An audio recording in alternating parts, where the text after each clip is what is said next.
Pierre dans la maison de Corneille, on est dans Actes au chapitre 10, le verset 34, il dit, je reconnais maintenant que Dieu ne fait acception de personne et qu'en tout lieu, toute personne qui le craint et qui marche dans la justice, il lui est agréable. Et il commence à raconter, vous savez, ce qui s'est passé en Judée, voilà, et en passant par la Galilée, comment, suite au baptême de Jean-Baptiste, comment Dieu avait oint son serviteur Jésus-Christ qui allait de lieu en lieu, faisant du bien et qui guérissait tous ceux qui étaient sous l'oppression du diable.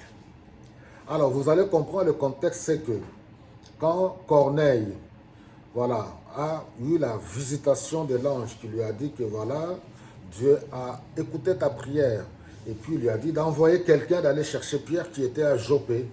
Et vous savez, les Juifs ne pouvaient pas comprendre que c'était un temps nouveau où le salut était accordé à tout le monde et que la grâce de Dieu s'est étendue sur toute personne qui vient librement, qui ouvre son cœur pour accepter Jésus-Christ.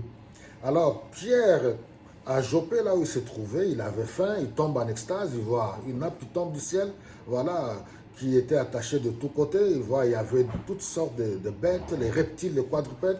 Alors, il entend une voix qui lui dit, mange. Pierre dit, non, non, non, moi je ne peux pas manger ce qui est impur. Dieu lui dit, ce que moi j'ai déclaré pur, tu n'as pas le droit de dire que c'est impur.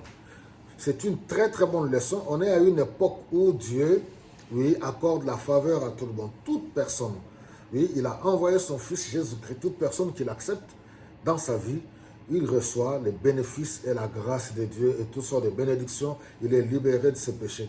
Alors c'est pour cela que quand Pierre a écouté tout ce que Corneille lui avait raconté, lui qui était le chef de sang d'origine italienne, quand Pierre a écouté ce discours, il dit, waouh, je réalise que Dieu ne fait exception de personne. Et aussitôt, vous savez quoi, le Saint-Esprit est descendu, ils étaient tous remplis de la puissance de Dieu et ils parlaient en langue.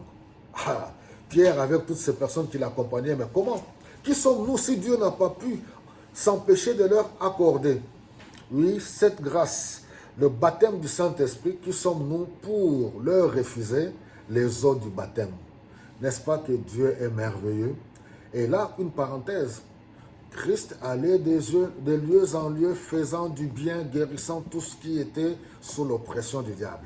C'est lui qui a Christ, celui qui est rempli de l'amour de Dieu, c'est quelqu'un de bien, il est une source de bénédiction. Partout où il passe, il laisse des traces de bénédiction, d'amour, de bonté, et ainsi de suite. Que le Seigneur vous bénisse abondamment.